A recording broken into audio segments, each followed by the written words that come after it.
You know Rome. You know its emperors. Its legions. Its roads. Its fall. You have seen its story told 1,000 times, in films, in textbooks, in documentaries, in classrooms on every continent. Rome is the empire the world never stopped mourning. Now, tell me what you know about the empire that was larger than Rome. The empire whose university city had more students than Oxford. The empire whose scholars produced 300,000 manuscripts on subjects that medieval Europe hadn't begun to consider. The empire whose emperor was so wealthy, so incomprehensibly wealthy, that he caused inflation across 3 continents simply by traveling. Nothing. You know nothing about it. And that. This is not a story about what was lost. This is a story about what was taken. And what they hoped you would never find out.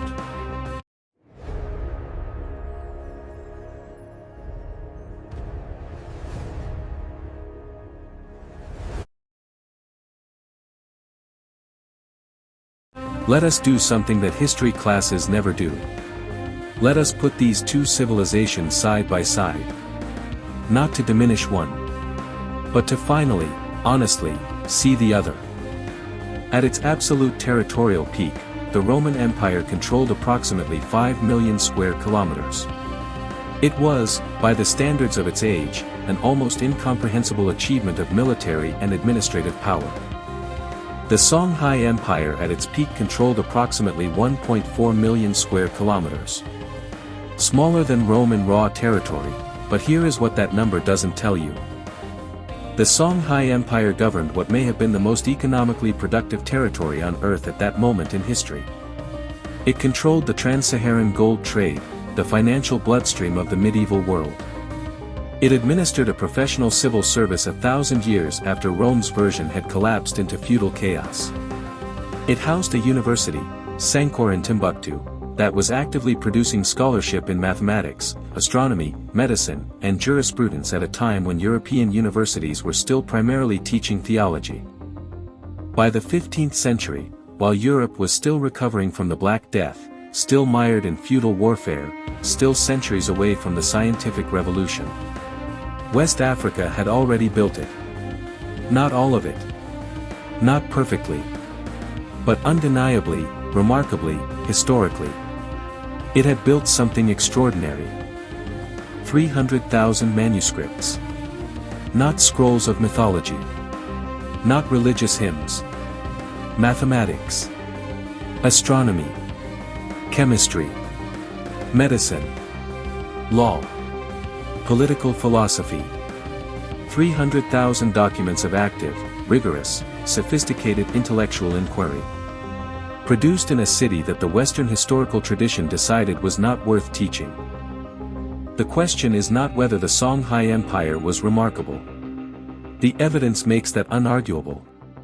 The question is why you had to come to a YouTube channel to find out.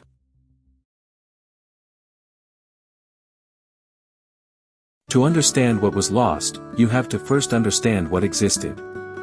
Not as a concept. Not as a generality. As a place. As a daily reality. As a lived civilization. Songhai University in Timbuktu had an enrollment of approximately 25,000 students. 25,000. In a city of perhaps 100,000 people. That means 1 in 4 residents of Timbuktu was engaged in formal higher education.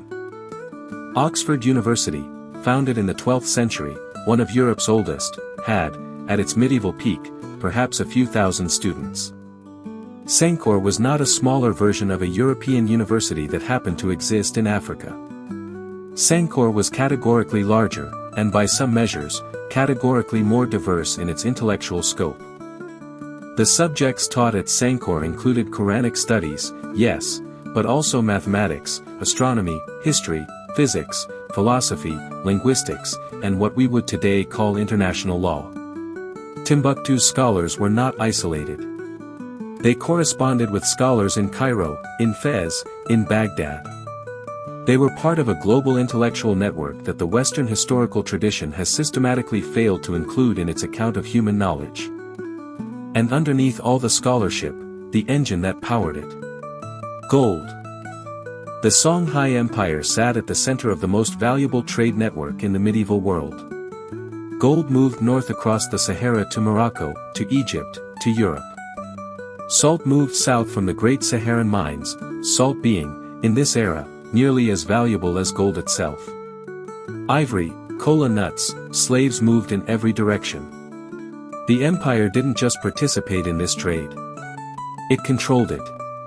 It standardized weights and measures across its entire territory, so a merchant in Timbuktu and a merchant 2,000 miles away were working within the same economic system. The man who designed all of this was Muhammad Tur, Askia the Great. He came to power in 1493. The same year Columbus returned from his first voyage. While Europe was discovering a new world, Askia was perfecting one that already existed. He standardized the economy. He built a professional civil service. He conducted a census. He made the Hajj to Mecca and returned as the recognized Islamic leader of West Africa. He expanded the empire to its greatest territorial extent. He was, by any objective measure, one of the most capable state builders of his age. And then his sons decided to destroy everything he had built. Here is the number that explains everything. 9. 9 emperors in 63 years. After Askia the Great was deposed by his own son in 1528, led away blind and broken to an island in the Niger River, the empire he had built became a prize. Not a responsibility. A prize. The Songhai Empire had no clear succession law. No established principle of inheritance that every faction agreed to honor. This meant that every death, every deposition, every moment of imperial weakness became an invitation. An invitation that the Askia family accepted, repeatedly, brutally, fatally. Each civil war weakened the military. Each military weakening invited pressure at the borders. Each border crisis required resources that came from taxing the merchants and scholars who made the empire worth defending. Each new tax alienated the very people whose loyalty held the empire together. And while all of this was happening, while the greatest empire in Africa was methodically dismantling its own foundations, a man in Marrakesh was paying very close attention. Ahmad al-Mansur had something the Songhai Empire's warring princes had not anticipated. He had patience. He had firearms. And he had been watching 9 emperors destabilize the greatest military force in West Africa. For 60 years. In 1590, he made his move.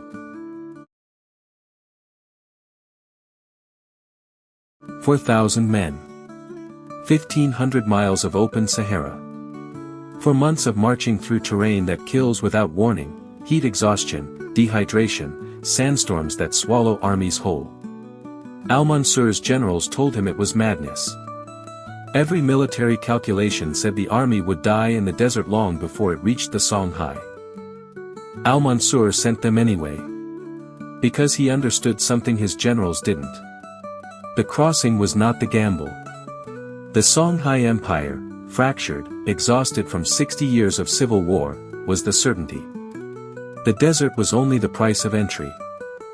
March 13, 1591. The plain of Tondabai.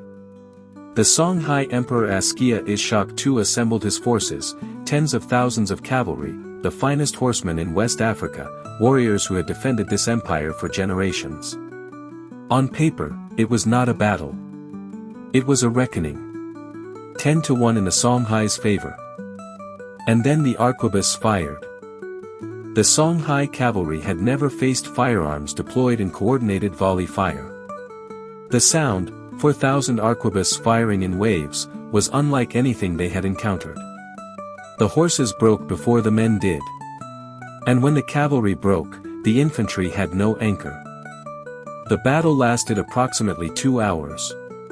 The Moroccan army lost perhaps 200 men. The Songhai Empire, in 2 hours, lost everything it had taken a century to build. But here is what history never asks. Why didn't the Songhai fight back afterward? They still had millions of people. Vast territory. Resources. 4,000 exhausted men, 1,000 miles from home, cannot hold a continent. Unless the continent has already decided not to resist. Which brings us to the most uncomfortable question in this entire story. The Moroccan army entered Timbuktu without a siege. Without a battle. Without significant resistance from a city of 100,000 people. The scholars had hidden their manuscripts. The merchants had already moved their most valuable goods out of the city. The provincial governors, the men with armies, were calculating which side of the new order to align with. And the ordinary people of Timbuktu. They simply waited. This is the question that haunts every collapsed civilization. Why didn't they fight harder? And the answer, always, in every civilization that falls this way, is the same. Because the people had stopped believing the empire was theirs. 60 years of civil war had taught the citizens of the Songhai Empire one lesson above all others. The men fighting over the throne were not fighting for them. 9 emperors. Each one demanding taxes for wars that served dynastic ambition. Each one disrupting the trade that fed their families. Each one treating the extraordinary civilization Askia the Great had built as a personal inheritance to be fought over. Rather than a collective achievement to be protected. The merchants had learned that the empire's leadership could not be trusted to protect their interests. So they protected themselves. The scholars had learned that imperial patronage was unreliable. So they built networks that didn't depend on emperors. And the governors had learned that loyalty to an emperor was a bad investment. So they invested in themselves. The Songhai Empire did not fall because its people were weak. It fell because its rulers had spent 60 years teaching its people that the empire was not worth dying for. And so when 4,000 exhausted men emerged from the Sahara with guns, there was no one left who believed strongly enough in the empire's future to stand in their way. The Moroccan conquest destroyed the Songhai Empire as a political entity. But it did not erase Timbuktu's intellectual legacy. That took another kind of erasure entirely. For the next 3 centuries, as European colonial powers moved deeper into Africa, they constructed a narrative. Not through outright lies, though there were those. But through omission. Through the systematic decision not to look for, not to teach about, not to include in the canon of human achievement, the civilizations that had existed here before European arrival. This was not ignorance. The manuscripts of Timbuktu were known to European scholars. Explorers had documented them. Diplomats had reported them. The world chose not to be interested. Because acknowledging the Songhai Empire, acknowledging Timbuktu, acknowledging Sankor, acknowledging 300,000 manuscripts of sophisticated scholarship, meant acknowledging something that colonialism required to be untrue. That African civilization did not begin with European arrival. That it had, in fact, flourished magnificently before European arrival. And that European colonialism had not brought civilization to Africa. It had, in many cases, destroyed it. But here is what the erasure failed to erase. The manuscripts survived. Hidden in walls and beneath floors and in desert sands, preserved by the scholars who understood, in those final hours before the Moroccan soldiers arrived, that the books mattered more than anything else.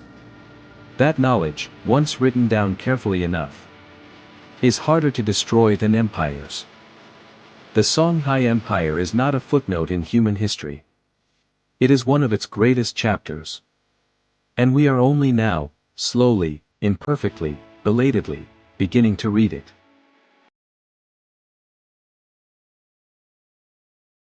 We began with a comparison. Rome and the Songhai Empire. 2 civilizations. 2 different fates in the historical memory of the world. Rome fell. And the world wrote 10,000 books about why. The Songhai Empire fell. And the world was convinced there was nothing worth writing about. But the lesson of the Songhai Empire is not only about race, or colonialism, or historical injustice, though it is about all of those things. The lesson is older than that. And it applies to every civilization that has ever believed it was too sophisticated, too advanced, too extraordinary to collapse. The Songhai Empire had everything. Scholarship, trade, law, military power, a standardized economy, a professional civil service, an intellectual culture that the medieval world had rarely equaled. It had everything. Except unity. Except rulers who valued the civilization more than they valued control of it. Except citizens who still believed, after 60 years of being failed by their leaders, that the empire was worth defending. These are not 16th century problems. They are human problems. They appear in every civilization that grows large enough to forget what it was built to protect. The Songhai Empire was more advanced than Rome in several measurable ways.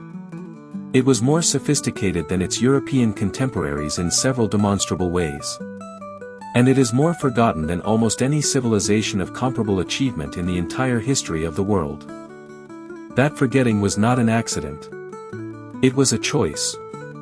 Made by people who understood that the most effective way to erase a civilization is not to destroy its buildings. It is to stop telling its story. We just told it. Now you know it too. Don't forget it again.